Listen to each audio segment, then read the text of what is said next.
აკუშოში ორჯერ მოხდა დიდი ბრძოლა. პირველად ალექსანდრე ბატონიშვილი რო მარო შეაფარა ხევსურეთს თავი.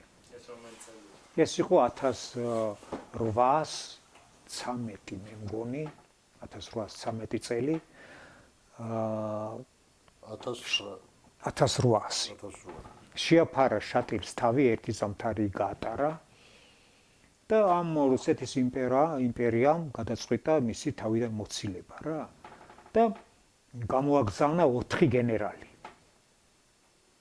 ერთი საძელიდან გადმოვიდა ორბელიან იმისა ის იყო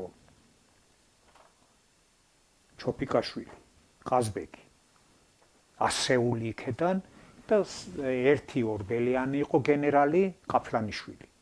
ორბელიანები იყვნენ და სიმონოვიჩი და გურევიჩი და მგონი სტარსკი იყო კიდევ. და ეს ჯარები სხვადასხვა მხრიდან შემოვიდნენ ხევსურეთში, სუყველანი და შეერთდნენ ლებაისკარში.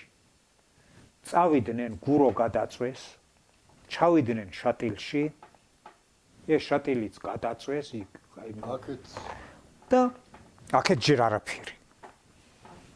ვერ შეიპყრეს ეს ბატონიშვილმა გაასწრო აქ ჩეჩნეთში თუ დაღესტანში სადღაცა და იქედან რომ მობრუნდნენ. მერე უკვე დაიწყეს ამ სოფლების მასიური განადგურება. და იმ აკუშოში იქ ბუჩუგურთაც მაშინ ხო არ გადაწვეს. არა ბუჩუგურთა მერე 22-ში მოხდა ჩოლოყაშვილის და წითელი არმიის შემოსვლის დროს. და აკუშოს მოხდა დიდი ბრძოლა, იმიტომ რომ იქ ამ ბატონიშვილს ყავდა ძმადნაფიცები, ორნი, ლიქოკლები, აკუშელნი, ბაბუა და სუმბატა. და იმათ შესაბრობად მივიდნენ. და ეს აკუშლები უკვე ტყეში იყვნენ გასული, კი არა, სხვა ხევსურებიც რა, ეხლა ყველა ტყეში იყო, იარაღით იყო გასული და სხვა ხევსურებიც გადავიდნენ ამათ მისახმარებლად, ყველა ტყეშია შესაფრებული და აუტეხეს სროლა. ეს ჯარიც ჩაბრუნდა დაბლა ყუშოს ჭალაში.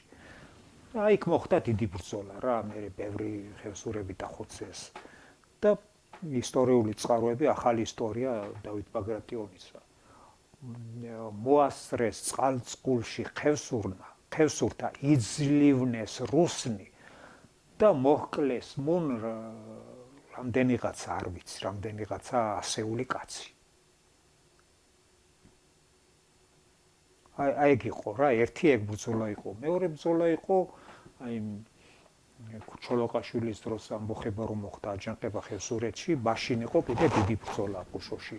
ეს ამ უკვე ამ ხევსურებმა ჩაკეტეს ყველანაირი შემოსასვლელები, წითელი არმია რო არ შემოსულიყო, ორწყალი ჩაკეტეს, ფხიტუ ჩაკეტეს, გუდამაყრიდანაც მოდიოდა წითელი არმია, ორწყალში რო ვერ შემოვიდნენ, ეს ჯარი გავიდა შუაფხოსკენ. შავის ხეობაში და საბაურთიდან თუ გოგოლაურთიდან საბაურთიდან გადმოვიდნენ აკუშოში. აი გაიმართა დიდი ბრძოლა და მაშინ მერე ბევრი წყაროებია ეხლა გამოქვეყნდა რა. მაშინ ქართული სამხედრო სკოლა იყო ახალი ჩამოყალიბებული. და იქ სწავლობდნენ ეს პორფირე ჩანჩიბაძე გენერლები, კონსტანტინე ლესელიძე, ეგენი მოუძღოდნენ გიორგი ყურაშვილი, მერე სახელოვანი გენერლები იყვნენ მეორე მსოფლიო ომში. და ამ ლესელიძემ ასის თავი ყოფილა. გამოსავალი იპოვა, რომ ეს ზარბაზანი მოჰქონდა თურმე სამთო ზარბაზანი და ეს ძნელი ასატანი იყო იმთაზე და ამ ლესელიძემ ბრძანება გასწრო დაეშალა და ნაწილ-ნაწილ მოუტანია. და აი მაშინ გაიმართა ბრძოლა. იქ აუწყია ეს ზარბაზანი. და გადაწვეს მაშინაც აკუშო. მაგრამ ეს აკუშლებიც მაგრად ახვდნენ იქ დახოცეს ბევრი. მეორე ნაწილი გადმოვიდა ბაკურხევზე. და ამათ თვითფრინავებიც მოხდა. იმათ შემოუყრია ბომბები, სროლია და ამ ხევსურებს ეგონო რომ ესო შალვა ქარუმიძემ გამოგვიგზავნა ერთ თვითფრინავები ჩვენ დასახმარებლად არის მოსულიო. მაგრამ ეხლა იმ მსხვერპლი არ ყოფილა მაშინ თვითფრინავს ერთ ადგილებში შემოუყრიას და დასახლება არ იყო და უფრო დასაშინებლად იყო. მათ შორის ბაგიანაში. აი სადღაც მათ სადღაცა ჩამოვარდნილი ერთი ბომბი. და მე-11 არმია რო შემოვიდა ხევსურები ქარუმიძის მეთაურობით იბრძოდნენ. ქარუმიძე და ჩოლოყაშვილი. ეგ ორნი იყო. ჩოლოყაშვილი იყო. არა, მაგ დროს ქარუმიძე თურქეთში იყო გასული. და იქიდან გამოგიზრდა თვითმფრინავ რაღაც საქმეზე, არ ვიცი, იარაღი უნდა შემოეტანა ამ წითლების წინააღმდეგ თუ რაღაცა. აქ ჩოლოყაშვილი იყო. სულხანიშვილი ჩოლოყაშვილი.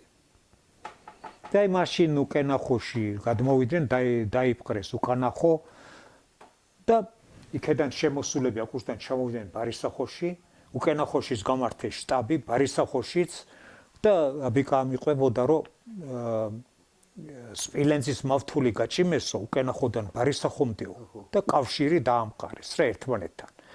ის რო წავიდე ჟარი ой მავთული დარჩეო და ჩვენ წამოვღეთო საბლეს ცნევდითო. წამოვიდნენ იქიდან და ბუჩუკურთა გადაწვეს და ითარხანად გაგა მაშინ დაიწყო. კი, ეთარხანად გაგაც რაღაც ისეთი თარხანად გაგაც წინასწარ მეტყველი, ქადაგი, ქურუმი რაღაც ისეთი წინასწარ თურმე აი ჯერ კიდევ 24 წლამდე მეფის ის ყოფილა რუსეთი ნიკოლოზ მეორის დრო და ფეხონში ბრმა ყოფილა ის. თავისთვის საუბრობდა, ხანშინით გამოდიოდისა, ნაუბარიოდა. ისეთ რაღაცებს ყვებოდა თურმე რომ ამ ხალხს არ სჯეროდა ეს რას გადაიცახსავ. ერთხელ მწყდარან და ნიკოლოზსავ დრომიზდისავ. ხო და იქ შაბურა ყოფილა მამასახლისი ბუჩუკურთელი. და ჩირდილელი ყოფილა კიდევ ერთი კაცი და ას ამბობს ესო იმ შაბურას უთქვია ნიკოლოსავ ფათოლივით ჯარი ხავო. ხო და ჩირდილელს უთქვია რომ მე მჯერო ეს რასაც ამბობსო მოდი დავნიზლავდეთო. განიზლებნონ ოქროს თუმნიანზე. მართლაც გასულა დრო და ჩამოაგდეს ნიკოლოზი და მე ბაღათერამაუ ხელ გაუწვადეს რომ ჩამოდეი ოქროს თუმნიანი. მე ცეცხლში ვიწვებიო. ხო თურმე ამბობდა. მეორედ მოსვლა მოდისო, კაცნივ საქონად მაიქცევიანაო. ქალივ კაცი კაცოდავ. კაცი ქალად წყალში დიასმაწვილია შამაჩიკული. აი ეგეთ რაღაცებს რა. და რაღაცები ჯერ არ მომტარდა მოსალოდნელია. ეს ჯაროვაცელი რა იყო? ეხლა ხევსურები ასაკს რო კითხავდი. არავინ არ იცოდა რომელ წელს იყო დაბადებული. და მოითვლიდნენ რაღაც ისტორიული მოვლენიდან. და ჯაროვა წელი იყო ეს 1922 წელი. წითელი არმია რომ მოვიდა და ხევსურეთის აჯანყება რო იყო. ებებია ჩემი, და ჯაროვა წელს 25 წლისა ვიყავიო. ან რაღაც დღეობა, ან ვინმე ცნობილი ახალგაზრდის დაუბრუნებელი რაღაცა ეგეთები და იქიდან მოითვლიდნენ და ჯაროვა წელს ეძახოდნენ მაგ 1922 წელს.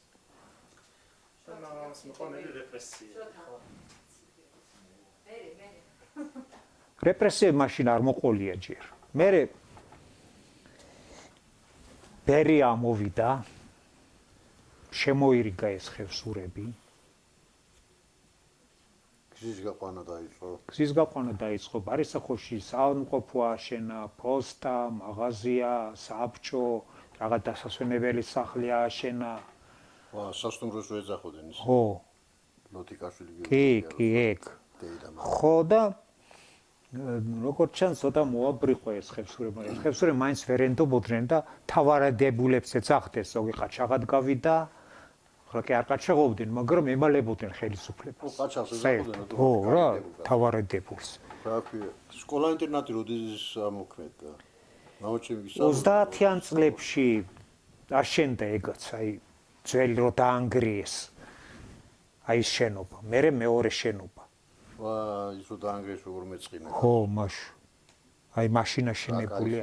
ყვებულამაც აი ეგ ჩემნაშენებია, გული მწყდება რო ანგრევთო. აკაი რამ დაბალი ერთსართულიანი და ძალიან გამხელა არქიტექტურული ის იყო. მაგე ყველაფერი აბარა ხმალაის მხარეს მერე მემატებული იყო შიგზეზე. ხოხტალამაზ მამაჩემი სწავლობდა მან 52 წლამდე. მერე პაპაჩემა ვეღარ გამოუშვა რა. ბიზაჩემ თოში ცხენშინამ ყოფის შატილის ამ გაუფრინდა ცხენის წყალში და დაიკარა. საერთოდ აკარგა რა. 19 თუ 20 წლის ბიჭი. ხალხურცა. მაგრამ მე რეპრესიები იყო ხო ხალხურებიც. რეპრესიები მერე დაიწყო. ეხლა ჯერ ხელისუფლებას ემალებოდნენ. ზოგი დანაშაულსაც შადიოდა. მაგრამ ძირითადად იყო მეამბოხე ხალხი იყო ყველა მიცოდა ხელისუფლებაც იცოდა და ეს ხალხი როგორღაც უნდა დაემორჩილებინა. და ეს მოთავეები და ვინც გამორჩეული ხალხი იყო უნდა დაეპატიმრებინა. ყველაზე პირველი დათვიალი კოკელი დაიჭირეს. ის მილიციონერი ძმობილი იყო ის ბუჩაშვილი. იმან დაპატიჟა, რაღაცა ჩაურია სასმელში და დააჭერინა მილიციონებს და კიდევ ორნი აკუშელი ძმები იყვნენ ისინი. პირველად ისინი დააპატიმრეს და მერე ნელა-ნელა მიყვნენ დანარჩენებს რა. რამდენი ადამიანი დაიკარგა მაგ? ეხლა ვინც დაიჭირეს, ყველა დაეცხრიდან არავინ დაბრუნებულა. გამოუშვეს მარტო, პაპაჩემი გამოუშვეს. ბიძურა. აი ეს ოჩიაურების მამა ლექსო გამოუშვეს. აი ხალხური პოეზიის ის ეკრებულები რომ მაშინ ციხეს ჩაწერილი აქვს მაგას ყველაფერი. თუმცა რო ქონდა და იწერდა ის კიდევ რა. ხალხურ რაღაცებს. ყველა ეხა ზოგს 5 წელი ქონდა, ზოგს 4 წელი ქონდა მიჟილი, მაგრამ მე რაღაც ავადობა დაემართა რავი ტიფიო თუ რაღაცა და ომიც დაიწყო უკვე. პატრონი მათი აღარავინ იყო და დაიკარგა აღარავინ დაბრუნებულა ციხიდან. დიდი რაოდენობით ხალხი ეხლა იცი როგორ იყო რომ მან არქივებში ზოგს პოლიტიკური სასჯელი აქვს. ზოგს როგორც სისხლის სამართლის დამნაშავე. კრიმინალი. ცალკე-ცალკეა ეს ხალხი რა. გაგებაში რო არ იყო ხალხი. ტროცკიზმზე და იმაზე ასამართლე და ტროცკი რა არის ტროცკიო ისაც კიდე ეკითხა. რას ნიშნავდა ტროცკისტი? ან ტროცკი არის ო. ერთი კაცი ან ორი კაცის ჩვენება იყო საკმარისი რომ დაეპატიმრებინა. მერე იქ დათვიამ ლექსი გამოაგზავნა იქედან რა. მერე იქ სხვები იყვნენ დაჭერილები. მერე ზოგმა გულახდილად ილაპარაკა, ამას ვაკეთებდი, ამას ვაშავებდი, ამას ესე, აი ეს მეტანა. ო, მოატყვა გამომძიება. ხო და ამა იმათაც მეტი რა უნდოდა რა და მიხვნენ და ჯერის ვითომ ამერიკელო შემოგზავნეს. ეგ ჩვეულებრივი პროვოკაცია იყო კი. ირაკეთს შეეხო ხო? ირაკეთს აქ იყო და პირიქითაც იქაურებიც დაიჭირეს. ამ დროს აი შატილიონები, ეს თასიკითლები ვიღაცები. ეს ამერიკული ჟურნალისტი პროვოკაცია იყო შემოგზავნილი. ჟურნალისტი არ იყო, არა, კაკების თანამშრომელი იყო. ხალი და კაცი იყვნენ ამოსულები.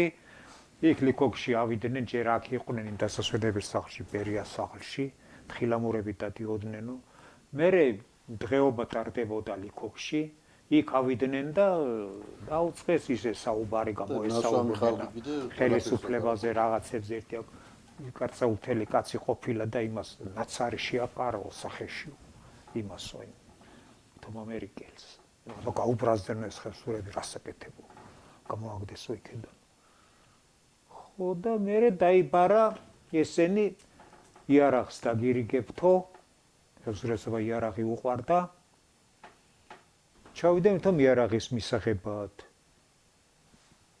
და ვეღარ და ერთი ბაკურხეველი კაცი იყო ის რო შევდიოდითო და ამას პლაში ეცოდა შემთხვევითო გაეხსნო თუ გადაეცეოდა ის ნიშანი დაუნახია და უკან წამოსულა ის გადარჩა იქ და არ შევიდა სხვები უკვე აღარავინ გამოუშვია იქიდან და ეს ვითომ ამერიკელი ჟურნალისტი თვითონ დაკითხავდა იმათ. მერე დაკითხებზე ის ყოფილა თვითონ სასამართლოში. აი ეს ამბავია რაც ეს აღწერდება ხოლმე ამერიკელი ჟურნალისტის სურათები რო არა 90-იან წლების რო. არა, ამერიკელები, რუსები, ფრანგები, გერმანელები მე-19 საუკუნამდე მოდიან და თურმე ხევსურეთზეა დაწერილი, გადაღებული, სულ მათი ის არის რა. ეგ სხვა ის აი ჟიშერმანის ყველაზე ძველი ხო 20 წელი კავკასიაში ეგ 1870-იან წლებშია. YouTube-ზე აი ჯოყოლას შეხვედრია ეგ აი ჯოყოლოროა სოფელი ვისი დაარსებულიც არის ჯოყოლა მაშინ ქისწერში ცხოვრობდა ფუღო თუ რაღაც ის შამილს არ დაემორჩილა ეგარი არ მისცა ხო და იზოლებული გახდა წამოსულიყო ძალა დაატანა შამილმა გადმოსახლდა აქ ბანკიში და მე სხვა შამილის შვილმა დაიჭირე ჯოყოლა და თავი მოშრა ზისერმანი თიანეთის მაზრის უფროსი იყო თუ რა მაზრის უფროსი არ იყო რაღაც ოფიცერი იყო და რა ის ქონდა არ ვიცი სამსახური მობრძანდით ეხლა რომ მივიღეთ რომ რა სვანერწერი ახველი ნახამდე